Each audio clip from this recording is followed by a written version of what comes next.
This video is sponsored by Parade. Oh man, I just knocked over my camera. I'm picking it up. Sorry about that.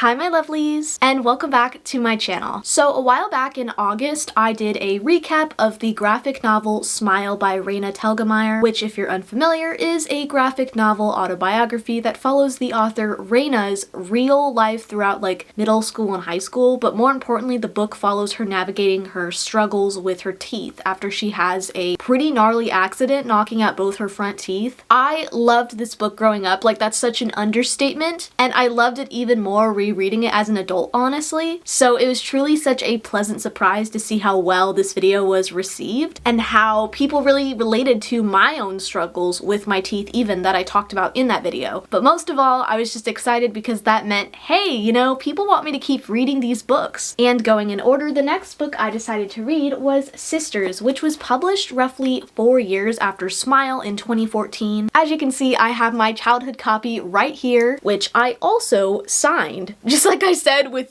Smile in my other video, I signed my name on this book. You can see my name signed on the cover. I was severely attached to this book and Sisters, and that just shows it. I've reread both of those at least 50 to 100 times, like I'm not even kidding. But before we get too deep into this, let's have a word from today's sponsor, Parade. Let me start this off by saying I feel like I could not recommend Parade enough. For so long, I have had a singular good bra, but a couple weeks ago, separate from this sponsorship, I ended up ordering from their replay restock on kind of a whim, specifically the triangle bralette. And when I tell you, I've barely taken it off since. It not only has amazing support, but like the fabric is so soft and comfortable. Like I kid you not, I have slept in that bra multiple times now, and that's really rare for me. And similarly, they were kind enough to send me their silk mesh flutter long line bralette. I absolutely adore pieces like this because they can kind of double as like layering pieces, since I'm really addicted to layering clothes, especially in the fall and or winter time when it's sort of justified due to how cold it is. Obviously, as you can see, that's how I decided to style it today, under this like ruffly lace black top that I have. But when it comes to bras and underwear, it's really hard to find brands that genuinely prioritize comfort, and Parade has continued to just never fail in that department for me. As a sensory issue girly, it's something I can truly appreciate about their brand, because I want like cute stuff that can double as functional. I don't think we should live in a world where you have to sacrifice your comfort just to find like a cute bra. But unfortunately, people are living that way, and that is a common issue. That's why I'm so excited to tell you guys about their current BFCM sale. That's right, until December 3rd, everyone gets 30% off site-wide, making this the perfect time to try Parade for yourself. And things get even better. Using my code, which is lula-bf, you will get an even better deal, bumping up your savings to 50%. Again, that's lula-bf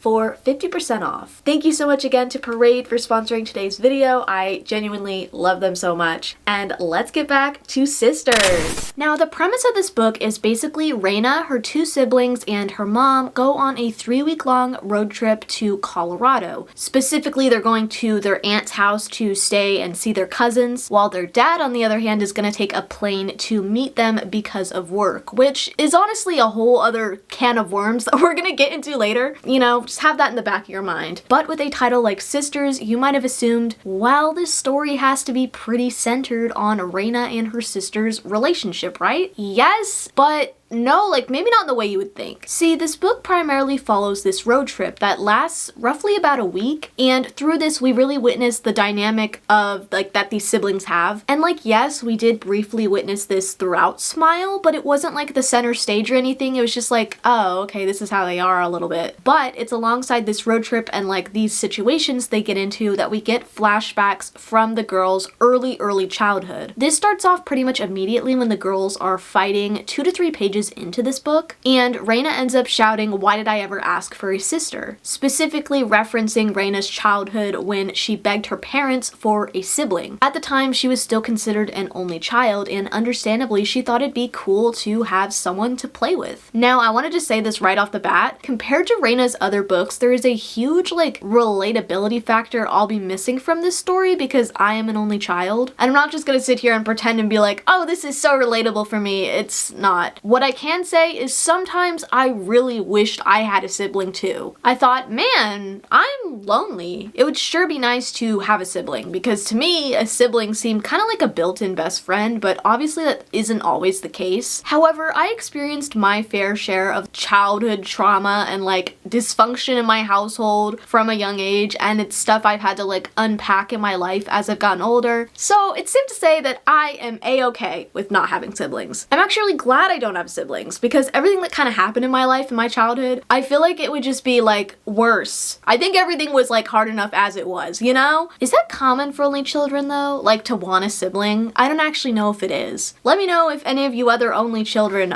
wish you had a sibling at some point. I think if I did have a sibling, I would feel some kind of guilt because I'm autistic and like I required so much advocating for and so much attention that would have been a glass child. That would have, if you know what that is, and that obviously wouldn't have been my fault, but like I would have felt so guilty. Anyway, Raina specifically wanted a sister, and eventually her parents did decide to have a second child, but I think at the time, I think this was like before you could find out in advance if it was a boy or a girl, because they had no idea if it was going to be a boy or a girl. They straight up were like, it wasn't guaranteed. They didn't find out until the baby was actually born, and luckily for Raina, it was a girl, and she was ecstatic hearing this news. But from the get-go, Amara just did not seem to connect with Raina. Like, she actually cried when Raina first held her, and I mean, like, I really mean more when she got older, but like, that's not really a good sign. Foreshadowing. But yeah, Amara would decline to play with her sister when she offered, and that was like the whole reason she wanted a sister. And she seemed to like actually take joy in like making Raina mad, and still does in this book. Deep down though, Raina still really cares for her though. Like, for example, before they left for the road trip, Amara asked her if she had any colored pencils since they'd be in the car for like a whole week. But Raina told her no. Before asking, Amara had actually poked fun at Raina for like trying on clothes she was packing for the trip, which is exactly what I do when I pack for a trip. Raina, you're so real for that.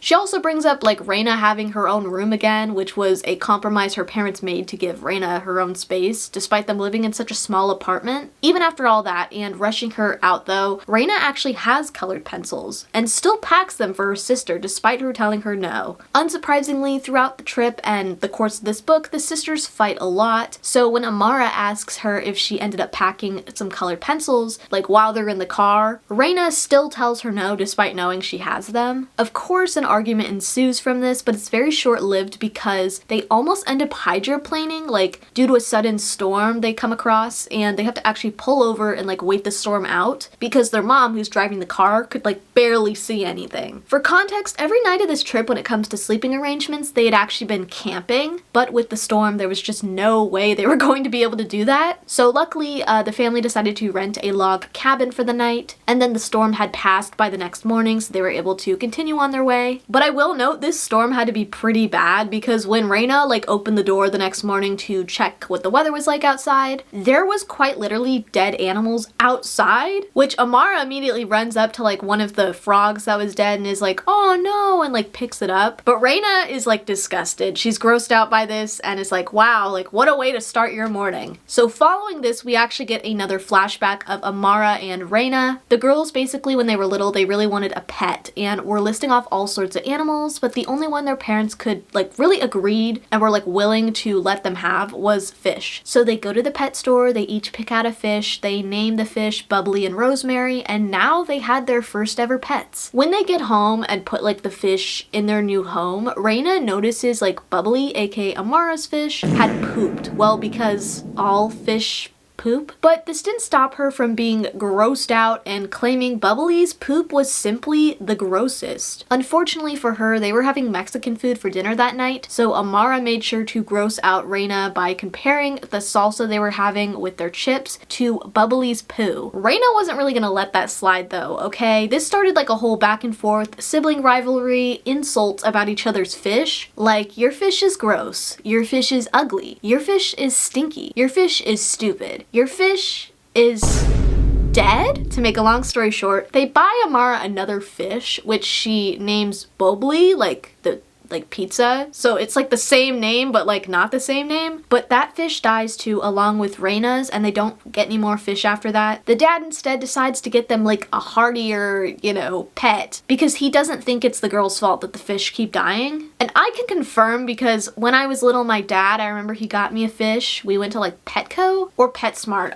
The fish there, animals there in general, I don't think are raised like good. Not a good environment, and that could be why this happened. But I got a fish, and then it died, and then I got another fish, and then it died, and then I got another fish, and I think I got like 4 fish, and they all died. I think the one that lived the longest lived like 3 days. Anyway, so the dad wants to get them a different pet, and so he decides to get them a chameleon. But in a disturbing turn of events, the crickets, like they got to feed the chameleon, they end up eating the chameleon.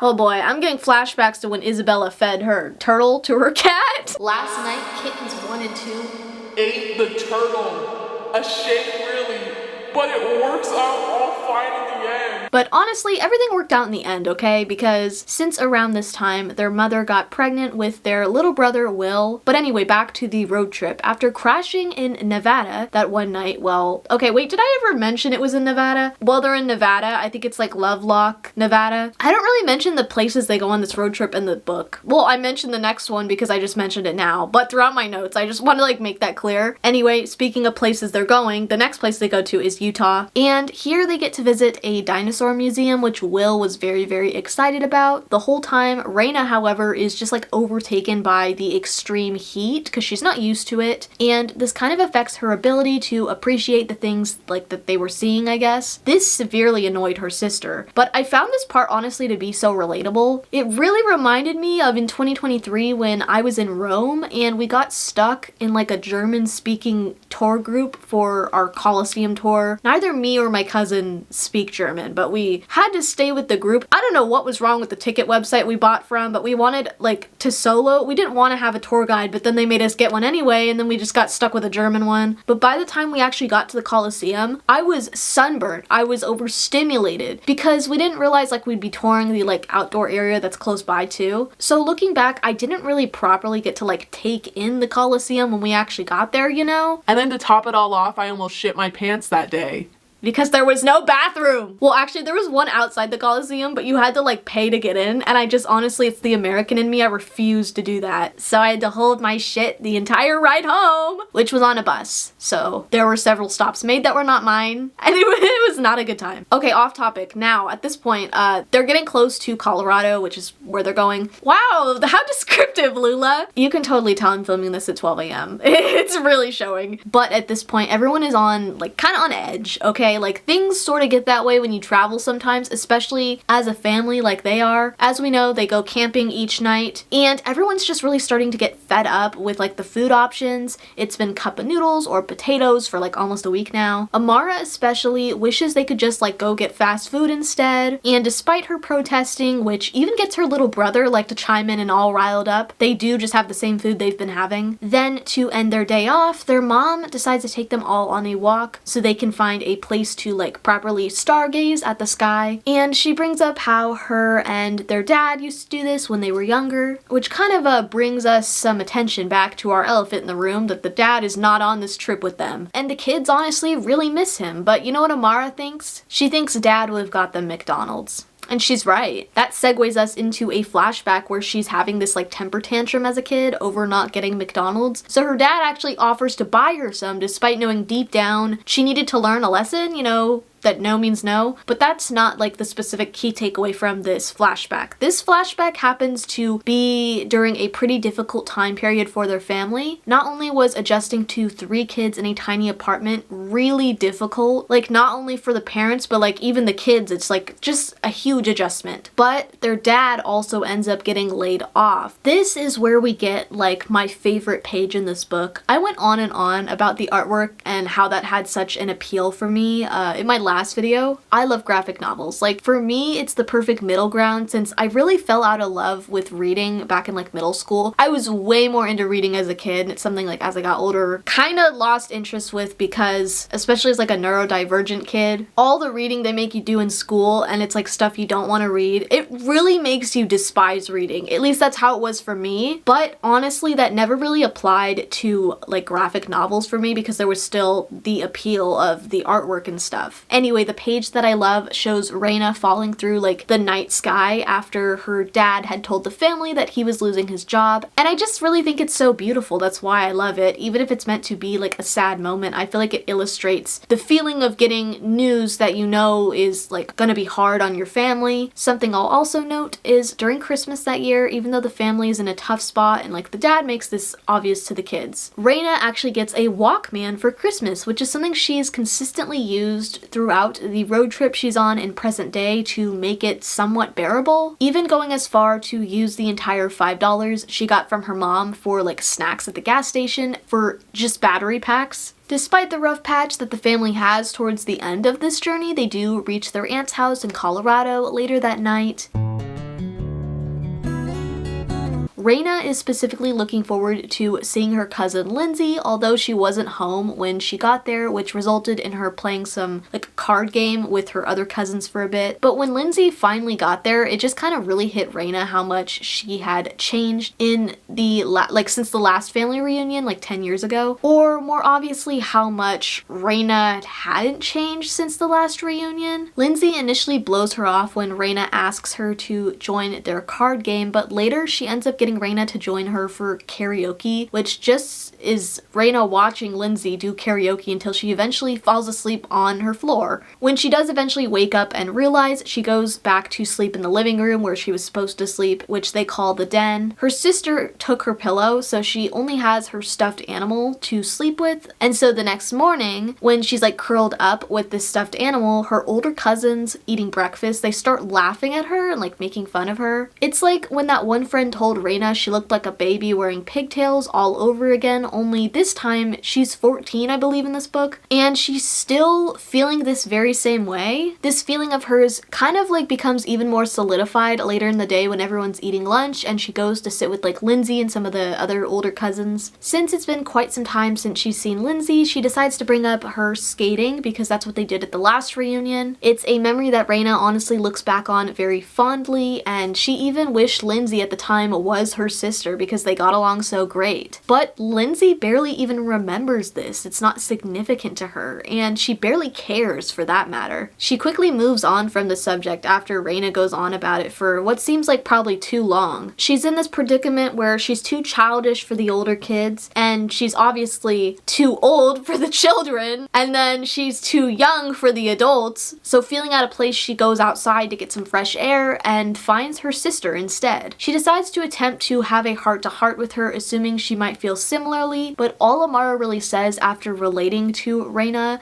like her feeling of feeling out of place, was the difference between you and me is that I don't care. Even then, Raina decides this is the perfect opportunity to bring up those colored pencils that she said she didn't have, but Amara still doesn't care and actually tells Raina that she wasn't doing something nice for her in this moment, she just felt sorry for herself. Ouch! We then cut to later in the day, or it's actually night, and Raina just can't seem to shut her mind off as she's trying to go to sleep. She's kind of reflecting on her sister's hatred towards her, though she sort of kind of hates everyone, so should she really take it that personally? But besides that, she's also, you know, thinking about how the cousin she wished she was her sister barely even knows her at all now. Although I don't really relate to her, like, specific experience, it does remind me of feelings I have towards, like, my cousins. To make a long story short, I have cousins that I have not seen in like 10 years, which is the exact time frame actually of this family reunion. And it's really because of family drama that had nothing to do with the kids, and it really just has to do with the adults in each of our lives. Similar to Raina and Lindsay, I do reminisce about those memories I have of us when we were super close, especially because it felt like I didn't have siblings. That felt like the closest thing to siblings for me when I was a kid. But now, because it's been so long, I truly do not know them anymore, and our relationship is just like wrecked. Like, of course, I still wish they would reach out, but at this point it's like we're all adults and I don't see it happening. I'm the only one who's ever made any kind of an effort. So for my sanity, I have to just move on and focus on the people in my life who actually care enough to be a part of my life. That's something that Raina honestly had to learn with her old friend group in the last book, and it did pay off. Raina was able to find people in her life that really care about her, and not in like a they're gonna leave her out and bully her kind of way. Like, they actually value her friendship and feelings as a person. And while family is like blood, you can't like really replace that, I do really believe in like chosen and found family. That's honestly one of my favorite tropes in media. Anyway, Lindsay and Raina do have like a nice moment before she heads back home, but Amara kind of does like taint it in Raina's eyes. See, it turns out she did take advantage of those colored pencils that Raina brought with her, and she drew pictures for all of the older cousins of their spirit animals, and of course they absolutely adored them. One of them I think called it like the most meaningful gift they've ever received. But this causes a fight between the sisters, and when their mom tries to stop it, asking why they can't just get along, Raina just brings up how she just spent a week arguing with her brothers and sisters.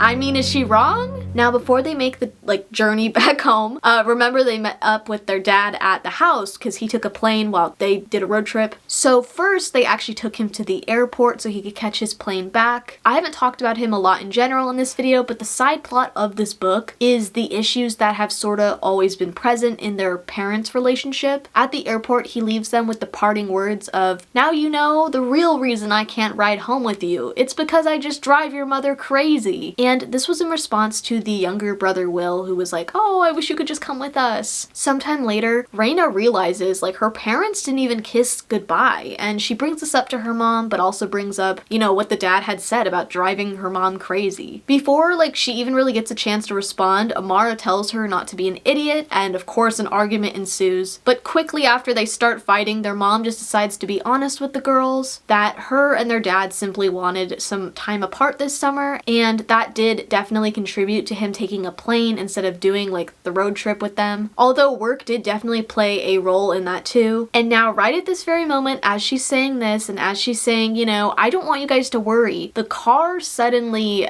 stops.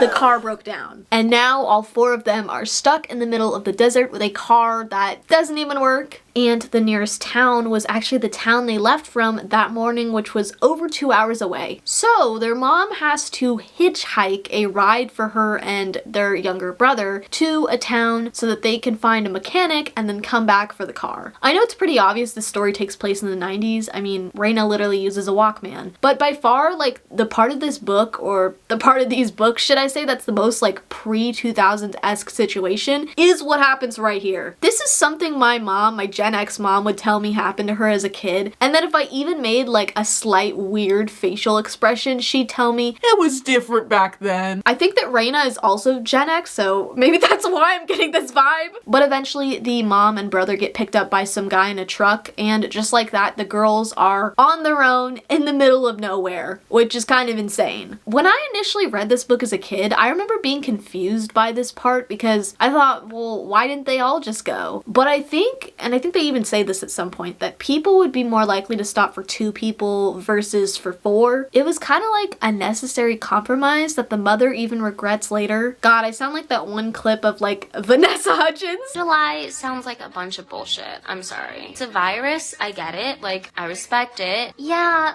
people are gonna die. It's just terrible, but like inevitable. This is already like a scary situation to be in, but after about 4 hours, Raina really starts to like freak the fuck out about the circumstances they're in and wondering if the guy who picked up her mom and her brother ended up being a psycho, which I have to say is a valid concern. I mean, you are hitchhiking, which is not very safe, but the times were different. Yeah, I know. So it kind of was the only option in this case. Plus, at this point, the girls are so hungry. Earlier, Raina had checked for food, but all they had was like a brown banana, some almonds, and about a half a can of Pringles. But they want like food. Amara's I don't care attitude response is of course telling her to just chill out, but this only really makes her freak out even more, especially since at that moment her Walkman dies. So of course Amara starts yelling at her about how, oh, that's not a big deal, like you can last without your Walkman for a couple hours. At this same moment, this is when the conversation really shifts into something more serious, like about their parents. because Raina asks if she thinks that they're gonna get a divorce. And Amara basically mentions what I kind of said earlier about how there were a lot of little signs. We as the readers really see this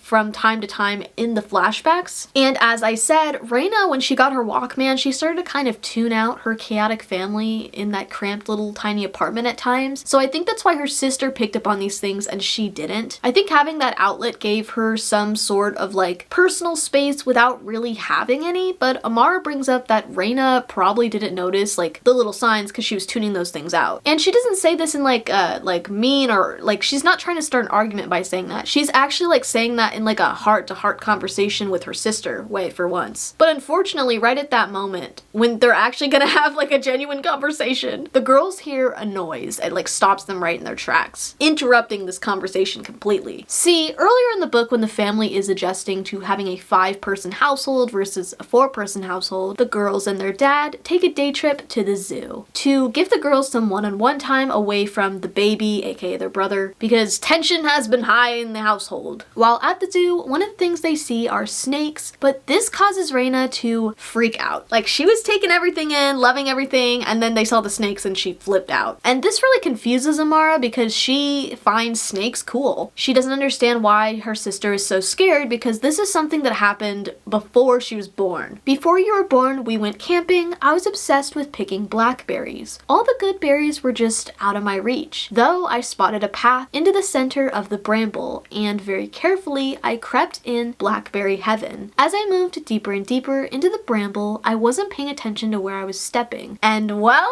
the rest is history. You know that Christmas where Raina got a Walkman? Something else happened there too, okay? Amara asked for a snake that year. Amara was pretty young at this time. She obviously did not get a snake. Also, that's like a lot of money and that's a huge commitment, and they were struggling at that time. And this is because, I mean, kind of like I said, she took joy in making Raina mad sometimes, but also at the zoo, she did say snakes were cool, so I think it was kind of unintentional. Anyway, fast forward to when they decide to give Raina her own room. That obviously meant by default that Amara would still have to share a room now with her brother. This understandably made her upset, but it's obvious why they decided to give Raina her own room. She's the older sibling, and since she's growing up, they felt it was important for her to have her own space. Like, they're literally making the compromise of sleeping in the living room so that they can give Raina their bedroom. However, like, just planning this out before they told the kids, they knew Amara was gonna be like pissed the fuck off by this. So they decided to compromise by getting her that pet snake she'd been wanting. I mean, I do get the perspective. Raina's technically not in the room now, so like it's not affecting her. Valid criticism and valid fears. All I'm saying is like at least that she got the snake now and not when they were sharing a room. Raina did still hate this idea though, is my point. Like, you know, there was nothing she could really do about it though. So they get the snake, which Amara named Mango, and things did not really go as they expected. The snake wasn't eating, and they ended up realizing like, I don't know how long later, and so they called the pet store, and it turns out they got frozen mice. I mean, they knew they got frozen mice, but the specific snake they got only eats live mice. At this point, when Amara was trying to get the snake to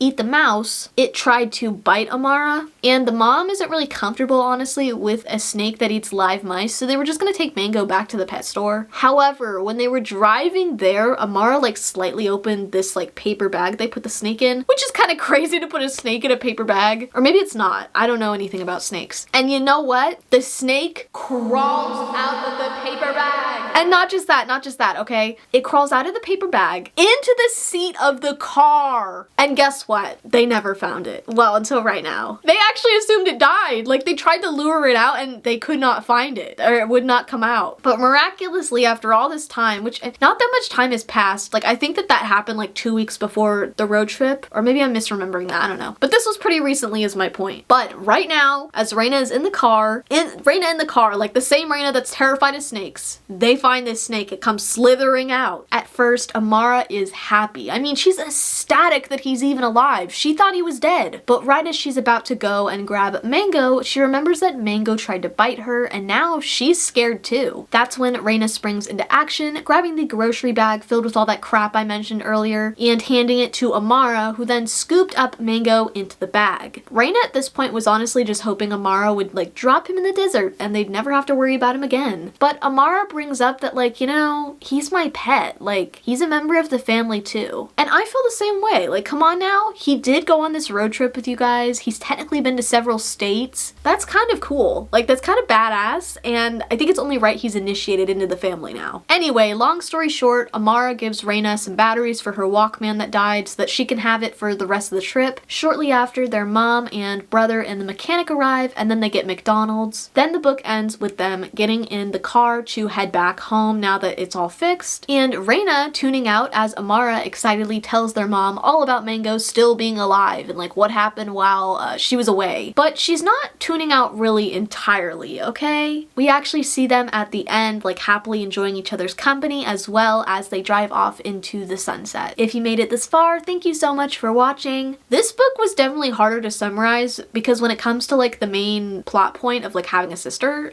I'm an only child, so like I still wanted to cover it anyways because I really love this book. But I hope there was still like a good amount of like side tangents and I wasn't too recappy this way around. Because I don't want to just be like sitting here and narrating the book the entire time. I want to be like opinionated and inserting my little silly thoughts on things that I remember or something that makes me think of something. I'm not making any sense. But when saying that, if you like anything to do with the siblings in this book you relate to as someone with siblings, let me know in the comments. I would love to hear your experiences. Shout out to my patrons as always. I really appreciate your guys' support so much. And let me know in the comments which Raina Telgemeier book I should cover next. I was thinking Guts since one, I haven't read it, so I'm very like intrigued. And from what you guys have told me in the comments without spoiling it, no spoilers still, don't do it. I think it's a book that I will heavily relate to, even more than like Smile. And two, it's connected to the other books I've covered so far, but like technically drama came first, so that's where I'm like iffy. However, drama, the story itself, that's something separate that follows another character named Callie, but it is based off of like Raina's experiences, but I don't think those are her exact experiences. I think it's like loosely inspired. But yeah, I need your guys' like input because of that. I was like, oh, what do I do next? What do I do? Because I know you guys are gonna ask, because people have been asking me literally since the first video came out for Sisters, and I'm like, okay. I only had to wait because I wanted to do Halloween videos, but they all flopped anyway, so maybe I shouldn't have done that.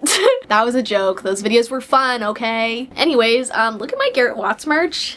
It got like completely cut off. I just wanted an excuse to show it because it's so cute. I am so obsessed with this sweater. I literally just got it today and was like wearing it in the freaking video, okay? Because this is my channel and I get to do what I want. Also, this sweater is like such me vibes. Like it totally matches with my setup. Anyway, that's all for today's video and I will see you guys in the next one.